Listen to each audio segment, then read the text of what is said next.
Ridiculous. Alright.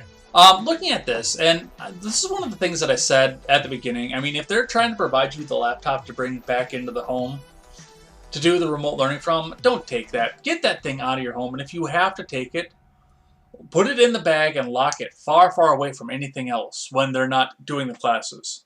Now, of course, the first thing you should be doing is going and making sure that you can get them a laptop or a tablet or something where they can actually use something that's yours. Something the school can't monitor. But these schools are monitoring.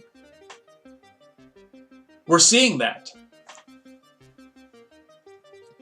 Grooming or not, which, I mean, this is straight out grooming to begin with off of this, but I think this is more of the fact that she's under investigation because they got caught.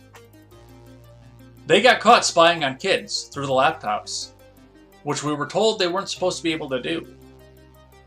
So, there we go.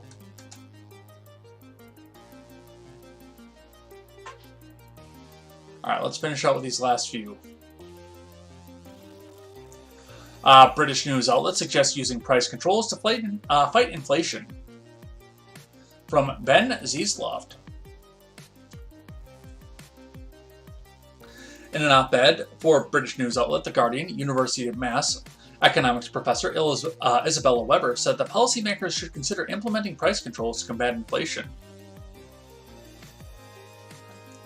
Noting that the fact that inflation is near a 4-decade high, Weber argued that an explosion in profits is at least partially responsible. She drew an analogy to the aftermath of World War II and economist calls for price controls. Some of the most distinguished American economists of the 20th century called for a continuation of price controls in the New York Times that included the likes of Paul Samuelson, Irving Fisher, Frank Knight, Simon Kuznets, Paul Sweezy, and Wesley Mitchell, as well as 11 former presidents of the American Economic Association. The reasons they presented for price control apply to our present situation. They argued that as long as bottlenecks made it impossible for supply to meet demand, price controls for important goods should be continued to prevent prices from shooting up. The czar of wartime price controls, John Kenneth Galbraith, joined these calls. He explained the role of price controls would be strategic, no more than the economists ever supposed it would stop. Will it stop inflation? He added, but it both establishes the base and gains the time for the measures to do so. To support her reasoning, Weber invoked the need to fight climate change and the decision of Manchin to pull support from President Biden's domestic agenda. Price controls would buy time to deal with the bottlenecks that will continue as long as the pandemic prevails. Strategic price controls would also contribute to the monetary stability needed to mobilize public investments towards economic resilience, climate change mitigation, and carbon neutrality. The cost of waiting for inflation to go away is high. Manchin's withdrawal from the Build Back Bullshit Act demonstrates the threat of a shrinking policy space. At a time when a large-scale government action is in order, austerity would be even worse. It risks manufacturing stagflation. In an article published earlier this year, Jim Dorn, the vice president for monetary studies at the Cato Institute, rightly predicted that progressives would begin calling for price controls as inflation continued to accelerate. Look, price controls are not going to do a goddamn thing right now, as the government continues to print money or add ones and zeros to bank accounts of their big business buddies.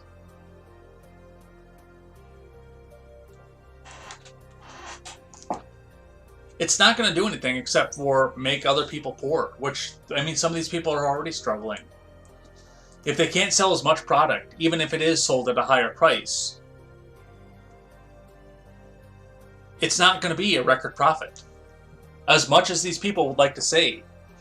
And yes, okay, they might start throwing a record profit number, but those dollar bills are worth less and less as we continue to go. But this is another progressive running out and saying more government. All right, from CNN. Colorado governor reduces sentence of truck driver who was given 110 years in fatal crash. From Amir Vera and Raja Razak. Jared Polis is commuting the sentence of a truck driver who was sentenced to 110 years in prison for an interstate wreck that killed 4 people, he announced Thursday, calling the sentence highly atypical and unjust. Rogel Aguilera Medeiros will now serve a 10-year sentence and will be eligible for parole on December 30th, 2026, according to a clemency letter Polis wrote him. Aguilera Medeiros was convicted in October on 4 counts of vehicular homicide and 23 other charges related to the fiery crash, according to Colorado's First Judicial District Attorney's Office. He was driving a semi on April 2019, traveling at 85. When the brakes failed, he told investigators at the time he tried to pull over to the shoulder to avoid stop traffic, but another semi had already stopped there, according to an arrest affidavit. The crash led to a 28-car pileup that left 4 dead. The Lakewood Police Department said at the time killed were Miguel Angel Lamas Arellano, 24, William Bailey, 67, Doyle Harrison, 61, and Stanley Politano, 69. The length of your 110-year sentence is simply not commensurate with your actions, nor with penalties for similar crimes, Polis wrote in a clemency letter. Everybody pray for Randy Crush Saga. Looking at this, I mean, just for 110 years, way too much for this. Now, whoever was culpable for this, whether it be the mechanic, whether it be the manufacturer, or whether it be the driver, I don't think it was the driver either. Usually with a brake fail, it's usually a misadjusted brake or a misinstalled brake. Or a misinstalled brake valve. And I wouldn't even call the driver culpable for this, but, I mean, if he didn't do everything that he could to try to stop this. But, yeah, 110 years is just ridiculous for something like that. Absolutely ridiculous. But, good on him for coming up for parole in 5 years, I guess. Alright, last one that we have here. From TMZ Sports, driver Brandon Brown unveils Let's Go Brandon car. A NASCAR driver has just taken a deep dive into politics, branding his car with an anti-Biden slogan. Brandon Brown, a NASCAR driver, whose name inspired the slogan, Let's Go Brandon, code for Fuck Joe Biden, is sponsoring a cryptocurrency company, LGBcoin.io,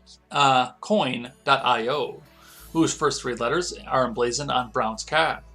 The company was coined LGP as a direct reference to the phrase, Let's Go Brandon. I might have to grab some of that.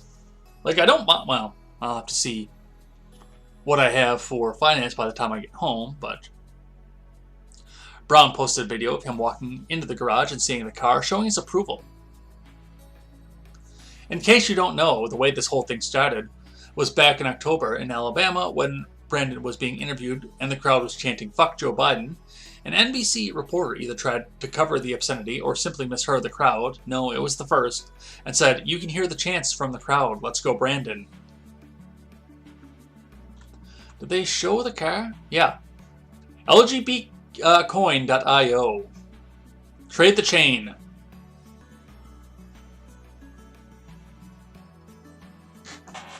I would buy some of that. I really would.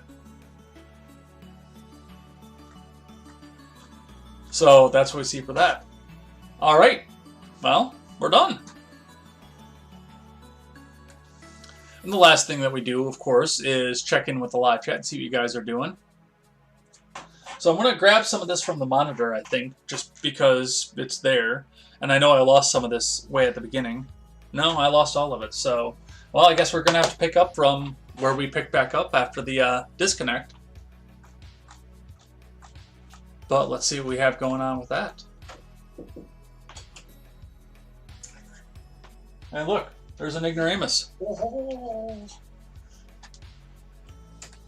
What's up? Can you hear me?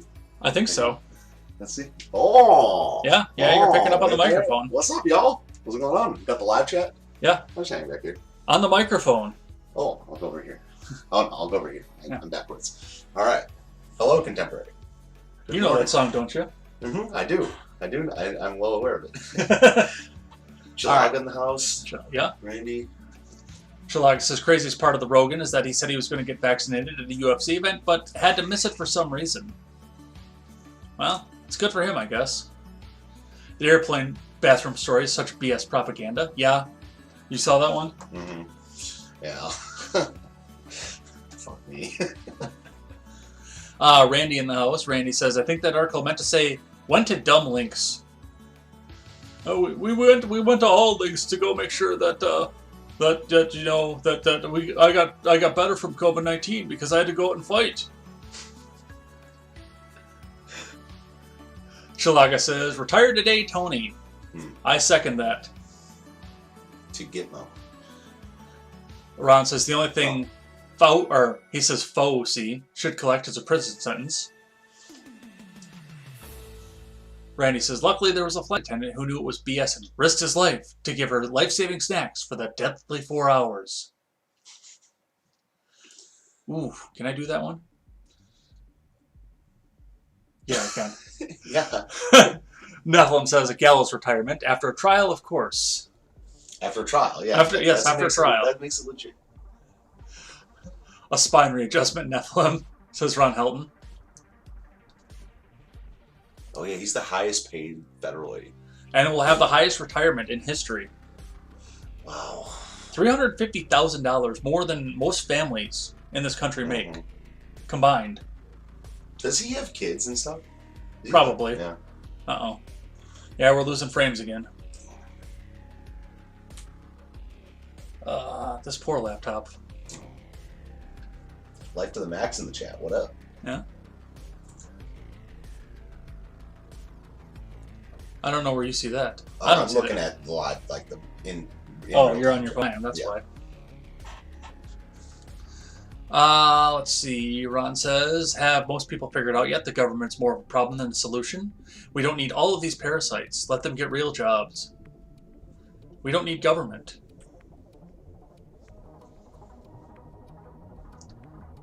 Neff says he's definitely out of alignment, and that's why there needs to be less tests available, more pressure. I love the Nephilim puns in the morning. Yeah.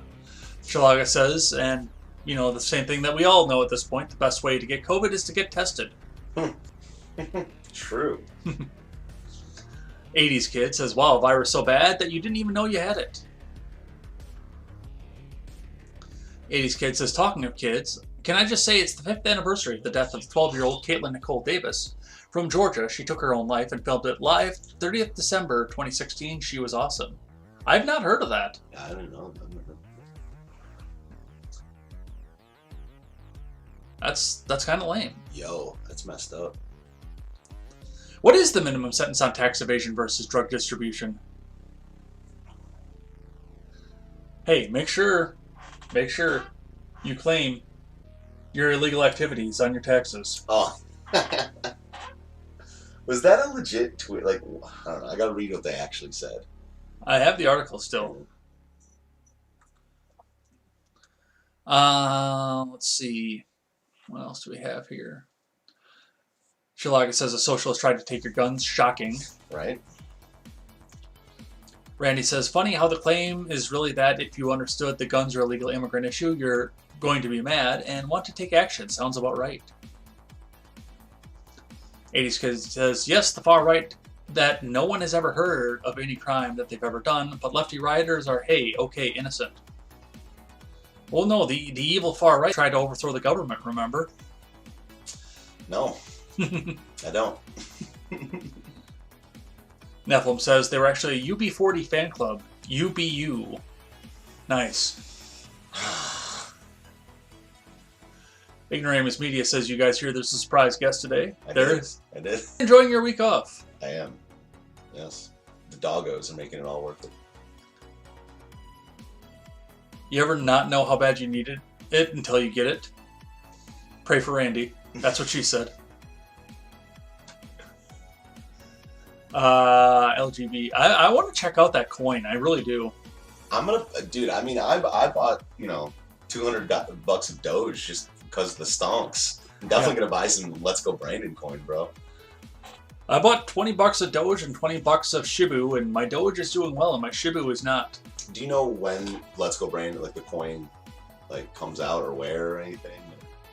No, if it's on the side of a car, I'm guessing that you're going to be able to get it on Coinbase. Yeah, that's true. That's a good point. Randy says you're never done this early. Yeah, I know. We didn't have a lot to go over today, which is good, and I feel like garbage, so. Randy says, I bet this Brandon guy swapped his garage pull-down ropes for actual... You skipped mine, dude. Did I? The habit cat. Garbage. Arvolt in the house. Arvolt indeed is lurking again. Life to the Max is here. Good morning, J. Edgar and Steven. And I think that's it. I think we're done. Wow. All right. One for the record books. One for the record books Do indeed. you want me to get out of here so you can do your outro? Or? You can stick around. Oh, yeah. It's not going to be that long. I just got to switch up the track. Since I got to hoe-ass find it on track. this one. Switch up that hoe-ass track. It'll think for a little bit. And there's no daily ignoramus after this, guys. I bet you guys' day is going to suck. I'm just kidding. Alright, let's drop this down.